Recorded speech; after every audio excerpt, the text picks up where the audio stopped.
scientific and research point of view. It is hardly understandable for local villagers, and also maybe not interesting, because the local communities, their primary concern is their livelihood, not about the scientific or about research. Now, that's why it's very important to find a way to communicate, to translate the issue of biodiversity and ecosystem services that is understandable to the people on the ground. And that's why we think that TEEB is very, very important. And we feel that at least most of the stakeholders do understand better the if you translate to the economic term. Now, the challenge we face here also that to translate this to the appropriate language, you need people with certain expertise, especially the natural resource economists, and this is very rare in Southeast Asia. So here, capacity building and finding appropriate frameworks is very, very important. And the final point I would like to stress here is that the TEEB in reality is very much associated, very much depending and influenced by other issues in the implementation, which are access, rights over the resources, and general issues. So no matter how good the concept, model level, in its implementation, it will fail, or at least it goes to stay if you don't address the issue of general on the ground.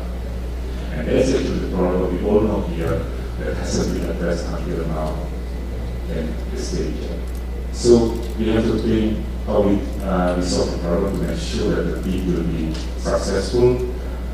And I think it will need a strong political commitment, willingness, and also innovative way of improving the existing legal regulatory framework.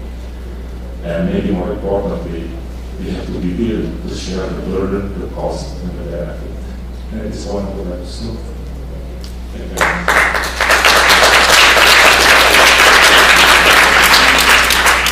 Thank you very much.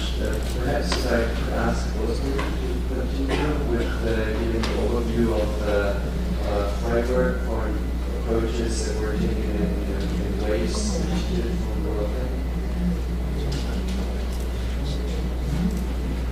We will talk a little bit about that today, but what I'm going to talk now is we've been thinking at Conservation International about how important TEEB has been in raising the awareness about the economics of biodiversity and how successful this initiative has been in really generating high-level interest in the kind of policies that could benefit from this information. It's been an amazing experience and one that we are extremely proud to support.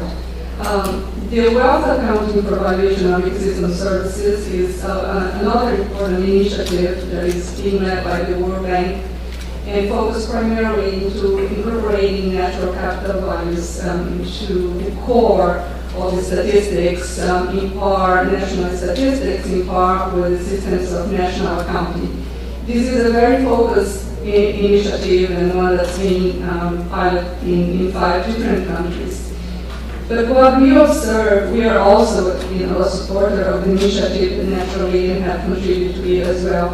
What we at Conservation International, working with many different governments, see is a little bit of a confusion on and not a great level of understanding on some of the methods, some of the tools, which sometimes lead people to me to talk about national TEEB and mean something entirely different altogether, have different meaning for something. What we also see is that there's a confusion of what is TEEB about and what is waves about. That's also not very clear.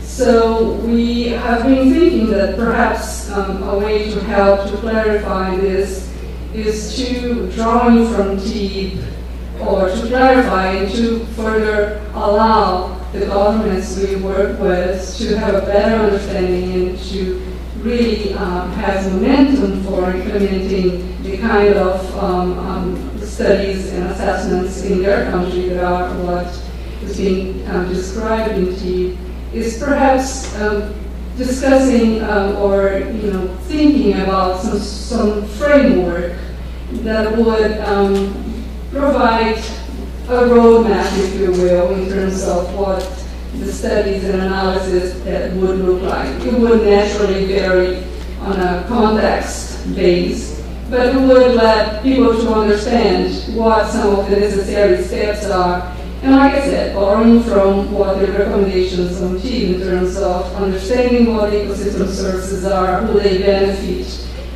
what are the priority ecosystem services, and then looking into the biophysical flows and economic values of those services.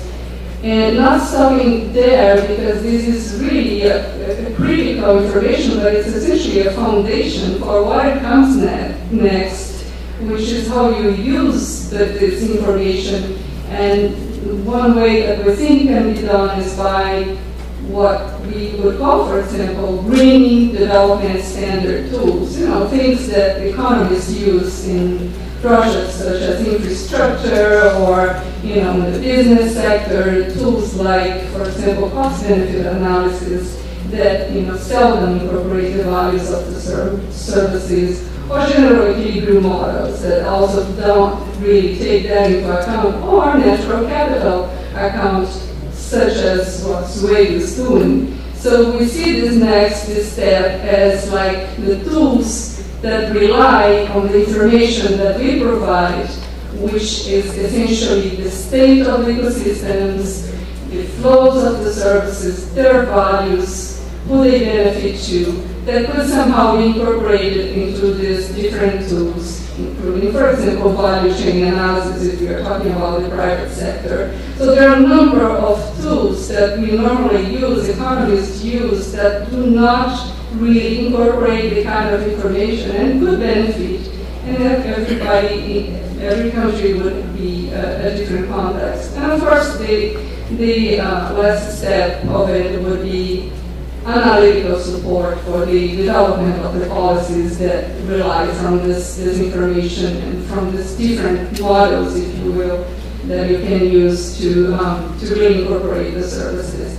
This is, just one idea to help it out there. Hopefully, this is some sort of framework that can help generate better understanding that could be tested potentially and be replicable in some cases. So to give you an example of this line of thinking, we developed some work in Madagascar. We implemented what the bank called a demonstration case study for waves.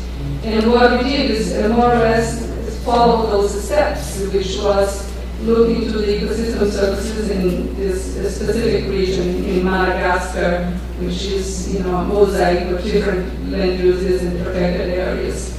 And we did find not only biophysical flows of those services using modeling methodologies that accounted for how the services were being provided, but what the demand by local communities were. But we also look into the economics of it in terms of which sectors that were benefiting. And we really did find that this protected area that we were talking about, system of protected areas that we were talking about, really was incredibly relevant for some of the services when compared to other areas, another area adjacent to it, which was pretty much cleared, used primarily for agriculture. So the next step for now, and we were specifically dealing with water, for example, would be the creation of a satellite account for water. Of course, we did that on a region, not at a country, but that would be something, some use of this kind of information. And ultimately to inform the refinement, or in the case of Madagascar, really the creation of water management policies, which are to a certain extent inexistent. So this is just to share with you that I think we can all certainly, we would envision getting feedback and thoughts on this because of the work we do with the governments, the outreach we have in many countries we work. And hopefully this could be a tool.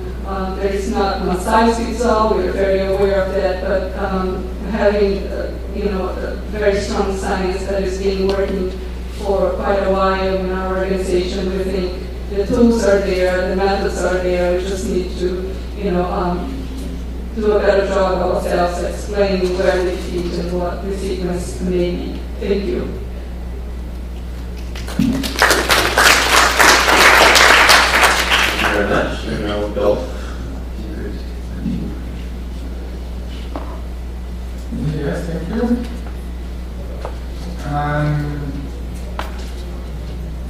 I was asked to talk about the role of national assessments and databases in conservation and sustainable use of ecosystems. Actually, I also like to use illustrations during my presentations. That would be at the organization, I should say that we were not forbidden to make PowerPoints, but we were discouraged to do so. Most of us took that advice. I hope I can read my own notes actually. I will have to speak for my notes, and over the years my handwriting did not get much better.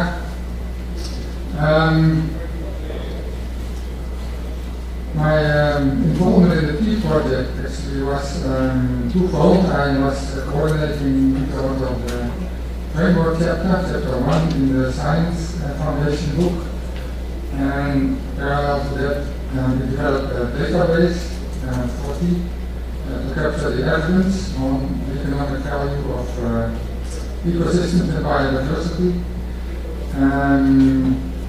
So we ended up with a database of over 1,300 unique value points based on about 200 to 250 case studies, which in turn again were based on real field work, practical work done to show that ecosystems provide many of those ecosystem services, and many of them can be turned into economic and even monetary values.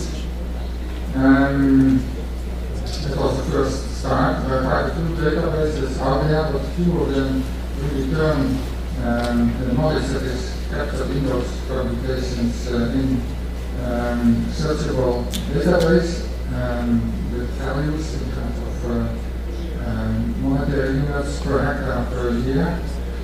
Also facilitating the possibility to use that information for other studies and decision-making situations, so-called benefit transfer.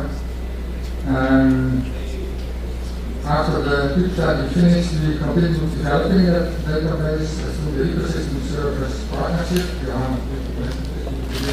organization decided about 5 years ago to simulate the science and practice of ecosystem service.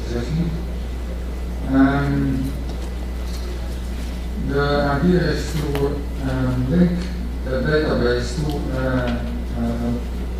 community of people focusing on specific biomes and ecosystems. So we are creating so-called biome or ecosystem expert groups within the partnership. And the purpose of that is not only to collect data in the field, but also to serve as kind of a review body to the data that is being submitted into the database, to check it on its validity and make sure that before it is being put into the public domain, it has gone through a rigorous review process. Another reason behind that is to create a global network of showcases, case studies where people have been working for a longer time with this issue of ecosystem service assessment and evaluation, and combine that with teaching and learning to engage the younger generation, both in terms of students and local people in the work we are doing in order to implement the concept of ecosystem services for conservation and sustainable development on the ground. There will be actually a special session on that this evening, organized together with the Asian Development Bank, if you are interested, you are welcome to join that session. And if you want to know more about the partnership, there is a flyer on the table. You can also Google the full name Ecosystem Service Partnership and you will get to our website. We will develop this global network in close collaboration, of course, with existing initiatives like TEEB assessment. You may have also heard of the UNEP global assessment. There have been 2 sessions in this conference already that were referring to it. It's a follow-up to the blending assessment, and now consists of over 80 or 90 case studies in almost all parts of the world. And there will be a special day on learning from these case studies and how to do these ecosystem assessments during one of those conservation campus sessions on Tuesday. Finally, to come back to the theme of this session, actually, the role of TEEB in conservation, and this case in particular the role of databases in that. I think one important achievement already made, frankly, and unlocking databases providing the information is to demonstrate the added value of conserving ecosystems and biodiversity. I on purpose use the word added value because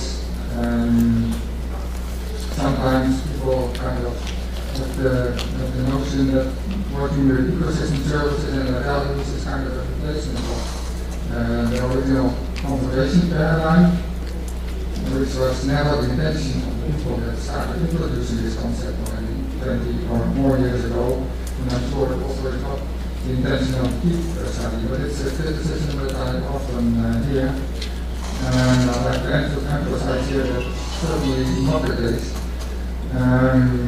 I think it should be seen as an additional piece of information in the decision-making process, an additional motive to protect nature. And we are speaking of really threatened species, like the mountain gorilla, for example, and they should be protected irrespective of these kinds of ecosystem assessments. On the other hand, conservation costs money. You have to spend money on conservation activities to forego so-called opportunity cost. And what you put that down else if you did not protect it. And in that trade-off and that discussion, I think ecosystem services definitely is very important to demonstrate the added value of protecting, in this case, the ecosystem, the forests in which those mountain gorillas live. Walking through the exhibition hall one day, I came across a display that said nature is priceless but not worthless. And I think that's a very appropriate statement. And that in principle won't be necessary actually to write the value of an economic price on species that have an intrinsic value in their own right. But at the same time, those people that are opposed to making these kind of evaluation studies often in practice treat it as kind of not quite worthless, but they're not really living up to their statement that priceless means that it should be conserved at all times, at all costs. Second, data on those ecosystem services and values is very important to increase awareness and stimulate dialogue based on facts and data. That's why those showcases are so important. I just mentioned unique examples of success stories and how it where it worked to identify those ecosystem services, quantify them, and turn them into real money flows to protect nature. And now more and more examples of where that is really working. You can manage the ecosystem sustainably based on the use of ecosystem services as a stream of income. And finally, information on economic value of ecosystems and biodiversity is important for the dialogue to change the way we do economics. move towards more kind of new economy that takes proper account of nature. Ultimately, I already mentioned some initiatives from the World Bank, and also one kind of simple statement that helps to put this into perspective, I think, is to see money that we spend on conservation not as a cost, but as an investment.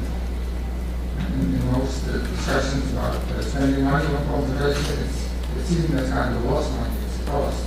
The Netherlands, our previous more conservative government, had quite a bit on conservation spending exactly for this reason. We see conservation spending as a cost. And this concept of ecosystem services and the return you can get on using them in a sustainable way can demonstrate that it's an investment, like in any other economic infrastructure, building new roads or an industrial area. And it costs money too, but it's justified by the fact that it's going to give you a return on your investment. I think if you're honest about all externalities, money spent on conservation and sustainable use of ecosystems often gives you a much higher return than turning it into a non-functional system. And that brings up actually with our opening words and the link with this